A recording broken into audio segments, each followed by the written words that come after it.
आप देख रहे हैं न्यूज नाउ 24/7 ताज़ा खबरों के लिए हमारे साथ बने रहें। ये वही एटा है जहां पर माफिया और अपराधियों का बोलबाला था। आज यहां पे सरकार के स्तर पर थर्मल पावर का प्लांट स्थापित होता है। 3000 से अधिक लोगों को अप्रत्यक्ष रूप से कार्य मिला है। यही है आत्मनिर्भर भारत की आधारशिला। सीएम योगी आदित्यनाथ ने एटा में श्री सीमेंट प्लांट का उद्घाटन किया, राज्य के परिवर्तन और विकास पर प्रकाश डाला। उन्होंने कहा, जब सरकार की नीतियां स्पष्ट हो, नियत साफ हो, अपराध और अपराधियों के प्रति जीरो टॉलरेंस की नीति के तहत काम करने की इच्छा शक्ति हो, तो विकास के परिणाम दिखाई देते हैं, जैसा कि हम अभी एटा में देख रहे हैं।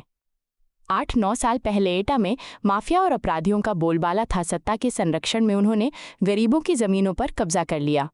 कांग्रेस के राज में लोग घर नहीं बना सकते थे, उन्हें सीमेंट चोरी छिपे खरीदना पड़ता था। चाहे कांग्रेस हो या समाजवादी पार्टी, उनका विजन पीएम मोदी के सबका साथ सबका विकास से अलग है। उनका विजन बहुत कठोर है। वे सबका साथ तो चाहते थे, लेकिन अपने परिवार का विकास चाहते थे। बहनों और भाइयों, जब सरकार की नीति स्पष्ट हो, नियत साफ हो, अपराध और अपराधियों के प्रति जीरो टॉलरेंस की नीति के तहत कार्य करने की दृढ़ इच्छा शक्ति हो, तो परिणाम विकास के ऐसे ही आते हैं जैसे आज एटा में हम सबको देखने को मिल रहा है। याद करिए, आज से 8 वर्ष 9 वर्ष पहले एटा की क्या स्थिति थी। ये वही एटा है जहां पर माफिया और अपराधियों का बोलबाला था। गरीबों की जमीनों पर दुर्दांत माफिया सत्ता के संरक्षण में काबिज हो जाते थे। एक गरीब की कोई सुनवाई नहीं होती थी। जब उसकी स्वयं की संपत्ति सुरक्षित नहीं है, तो वह सरकार उसके लिए, विकास के लिए, उसके कल्याण के लिए कोई अन्य कार्य क्या करेगी। और यही होता था यहां पे। लेकिन अब एटा की पहचान न केवल इस प्रकार के बेहतरीन कानून व्यवस्था के माध्यम से, जहां अपराध और अपराधियों के प्रति जीरो टॉलरेंस की नीति के तहत कार्य करने की दृढ़ इच्छा शक्ति है, वहीं इसके परिणाम भी हम सबके सामने हैं। परिणाम है, आज यहां पे सरकार के स्तर पर थर्मल पावर का प्लांट स्थापित होता है। यही बगल में जवाहरपुर का यह प्लांट इस बात की घोषणा कर रहा है, जिससे लगभग 1500 मेगावाट का विद्युत उत्पादन हो रहा है।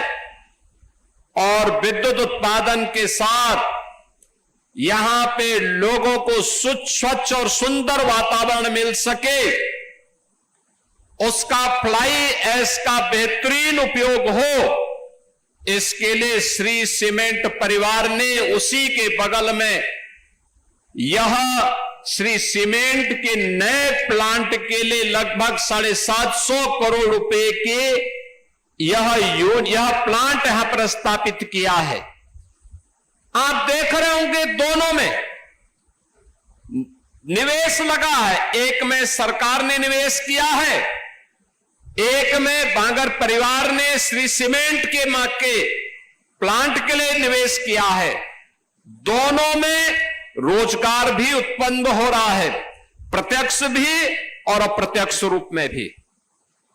आप देख सकते हैं कि यह जो श्री सीमेंट का प्लांट यहां पर स्थापित हुआ है, प्लांट एक है, लेकिन इसके माध्यम से प्रत्यक्ष रूप से 500 लोगों को यहां पर कार्य मिला है।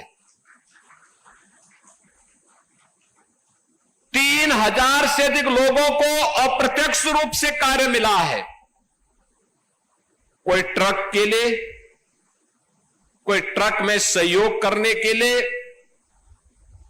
और इसके बाद जहां जहां पर इन लोगों ने इस सीमेंट को बेचने के लिए अपने स्वयं के लोग स्थापित किए होंगे, वहां के व्यापारियों को भी अपने व्यापार को आगे बढ़ाने के लिए श्री सीमेंट ने एक अवसर दिया है। ऐसे सैकड़ों लोगों के लिए नए रोजगार के अवसर उपलब्ध करवाने की आवश्यकता, और यही है विकसित भारत की आधारशिला, यही है आत्मनिर्भर भारत की आधारशिला। याद करिए, आप में से बहुत सारे लोग ऐसे होंगे जिन्होंने अपना बचपन देखा होगा, तब सीमेंट कंट्रोल से मिलता था। यानी अगर आपकी पहुंच है तो एक बोरा सीमेंट किसी प्रकार से मिल पाती थी। ये कांग्रेस के समय की बात है। उस समय लोगों के लिए सुविधाएं नहीं थी, घर बनाना कठिन था, लोग चोरी छिपे सीमेंट खरीदते थे। विकास कैसे होता है? कांग्रेस हो या समाजवादी पार्टी, इनकी दृष्टि सबका साथ और सबके विकास के प्रधानमंत्री मोदी जी के विजन के अनुरूप नहीं थी। एक संकुचित दृष्टि इन दलों की होने के नाते इन लोगों ने साथ तो सबका लिया, लेकिन विकास अपने परिवार का किया, अपने परिवार के लिए किए। परिणाम क्या था? प्रदेश भी और देश भी पिछड़ता गया, गरीबी बढ़ती गई, अराजकता उनके गुंडों के द्वारा बढ़ती गई, न व्यापारी सुरक्षित था, न बेटी सुरक्षित थी, और उस अराजकतापूर्ण माहौल में, दंगाग्रस्त प्रदेश में या देश में कौन व्यक्ति अपनी जान को दांव पे लगाता? ये नहीं हो पाता था। याद करिए, जब ये देश आजाद हुआ था 1947 में, 1947 से लेकर के 1960 तक यह देश दुनिया की छठी अर्थव्यवस्था थी, छठी अर्थव्यवस्था थी।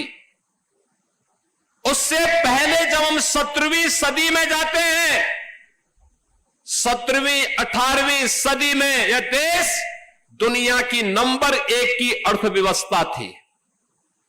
याद करिए, पहले मुगलों ने लूटा, फिर अंग्रेजों ने तबाह किया, और जो कुछ बचा रह गया था वह मुगलों और अंग्रेजों के बाद कांग्रेस ने और समाजवादी पार्टी ने तबाही का नया मंजर पैदा करके देश के सामने और प्रदेश के सामने पहचान का संकट खड़ा कर दिया था। याद करिए, 1960 तक जो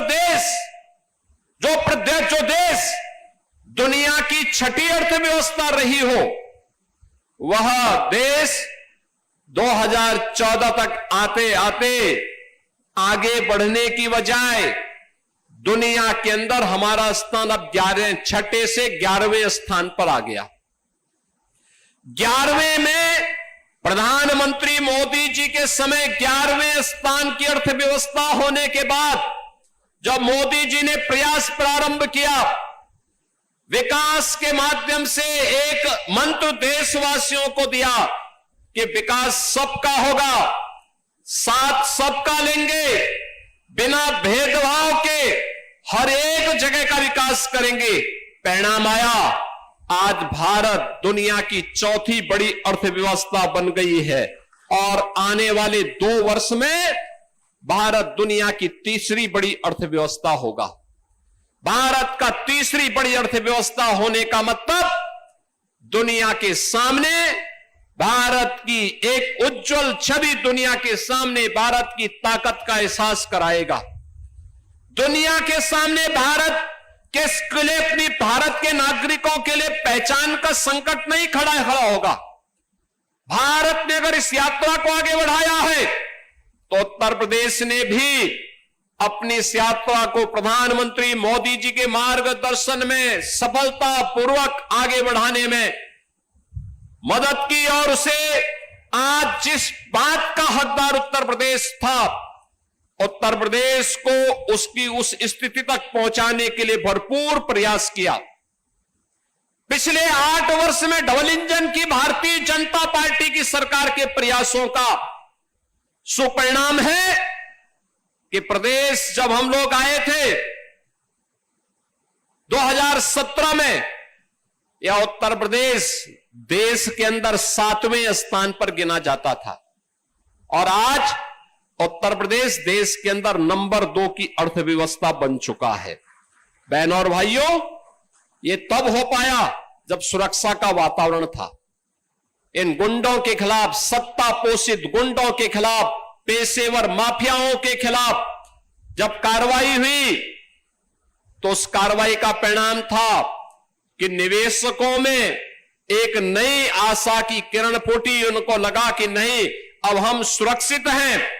दंगाइयों के खिलाफ कार्रवाई की गई तो प्रदेश के अंदर लोगों के मन में एक विश्वास पैदा हुआ कि हमें विकास की बात करनी है। और जब यह देश विकास के पथ पर अग्रसर हो, उत्तर प्रदेश अपने आप को उससे अलग नहीं कर सकता है, क्योंकि देश की आबादी का हर छठा व्यक्ति उत्तर प्रदेश में निवास करता है। हम उससे अपने आप को अलग नहीं कर सकते और इस दृष्टि से पिछले 8 साढ़े 8 वर्ष के अंदर जो विकास उत्तर प्रदेश के अंदर हुआ है, आज उसने उत्तर प्रदेश को एक पहचान दी है। उत्तर प्रदेश आज उस दिशा में तेजी के साथ आगे बढ़ा है। आज उसी का परिणाम है कि 17 के पहले जिस प्रदेश में कोई निवेश नहीं आता था, जो निवेश था वो यहां से भाग रहा था, आज वही प्रदेश अपने यहां 45 लाख करोड़ रुपए के निवेश के प्रस्ताव लाने में सफल होता है। अपनी सेक्टोरियल पॉलिसीज के माध्यम से, अपनी शुद्ध नियत के माध्यम से उनमें से अब तक 15 लाख करोड़ रुपए की निवेश के प्रस्ताव को जमीनी धरातल पर उतारने में सफल होता है और उसके माध्यम से 60 लाख नौजवानों के लिए नौकरी के अवसर भी उपलब्ध करवाता है। अनुमान कर लीजिए कि अगर एक श्री सीमेंट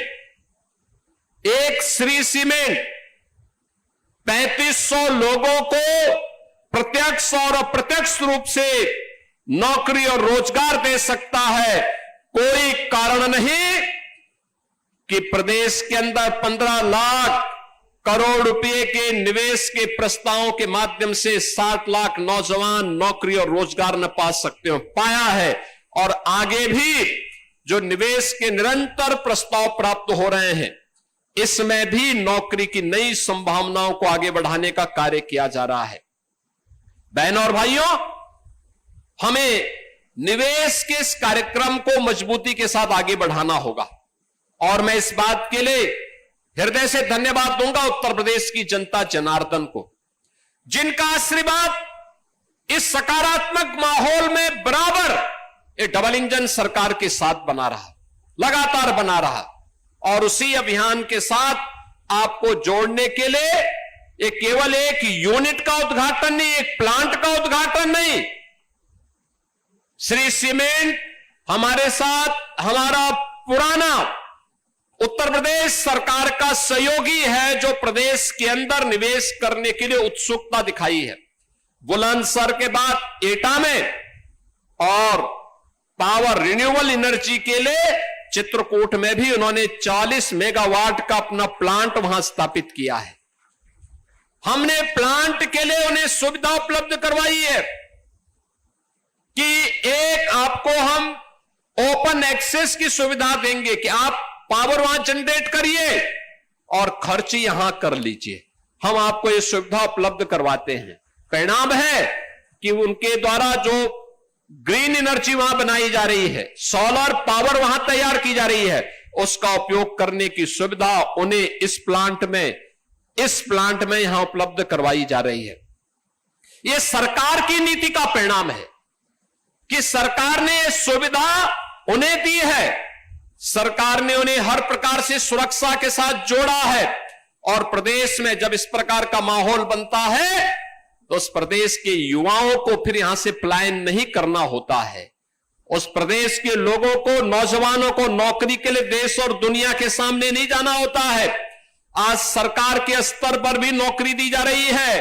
अभी हाल ही में आपने देखा होगा उत्तर प्रदेश पुलिस बल में हमने 60,244 पुलिस की भर्ती की। एटा के भी तमाम नौजवान भर्ती हुए। उन नौजवानों को आज अपने ही प्रदेश में बिना भेदभाव के नौकरी मिल रही है, बिना चेहरा देखे हुए नौकरी मिल रही है। अगर योग्य है उसको प्रदेश में नौकरी मिलेगी, योग्य है वह सरकारी नौकरी पाएगा, योग्य है निजी क्षेत्र में अच्छे पैकेज के साथ नौकरी पाएगा, योग्य है उसको सरकार तमाम प्रकार की सुविधाएं देकर के स्वयं का उद्यम स्थापित करने के लिए प्रेरित कर रहा है। मुख्यमंत्री युवा उद्यमी स्कीम अभी हम लोगों ने लागू की है। मुख्यमंत्री युवा उद्यमी स्कीम के माध्यम से अब तक उत्तर प्रदेश में जनवरी से लेकर के अब तक 70,000 नौजवानों को हम लोगों ने ब्याज फ्री और गारंटी मुक्त ऋण की सुविधा उपलब्ध दिया है और मार्जिन मनी भी उपलब्ध करवाने का काम किया है, जिसके माध्यम से उनके द्वारा निवेश के कार्यक्रम को, नए उद्यम स्थापित करने की दिशा में वे लोग आगे बढ़े हैं।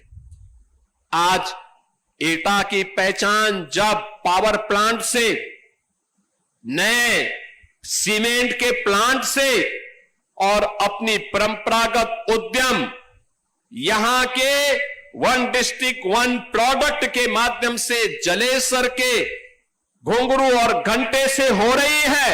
हर मंदिर में, हर देवस्थान में जब कोई व्यक्ति किसी देव उपासना के लिए कोई घंटी बजाता है, कोई घुंघरू किसी संगीत के महफिल में बजाता है या किसी मंदिर में कोई घंटा बजाता है, तो हर व्यक्ति का स्मरण हो पाता है कि मैं एटा से है और जलेसर से है। जलेसर की पहचान और एटा को एक नई पहचान मिलती है। यानी आपके बगैर देव मंदिर की पूजा भी अधूरी और आपके बगैर किसी संगीत और कला की महफिल भी अधूरी रह जाएगी।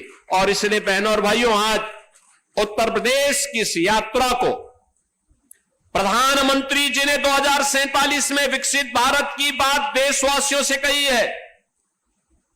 2047 में विकसित भारत होगा, तो विकसित भारत जब होगा तब उत्तर प्रदेश कैसा होगा, उसके लिए उत्तर प्रदेश को भी विकसित करना होगा।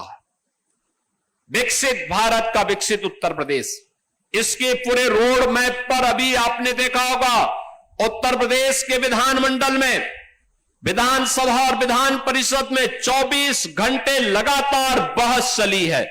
हमने उसके सेक्टर तय किए हैं, उसके थीम तय की है और बहुत शीघ्र हर जनपद में हम उन विद्वानों को भेज रहे हैं जो यहां के युवाओं को अलग अलग सेक्टर के अनुरूप तैयार करके एक विकसित भारत के, विकसित उत्तर प्रदेश के लिए जनता जनार्दन के सुझाव को लेकर के फिर अपनी कार्य योजना को पूरी प्रभावी ढंग से आगे बढ़ाने में मदद करने का आह्वान करेगी।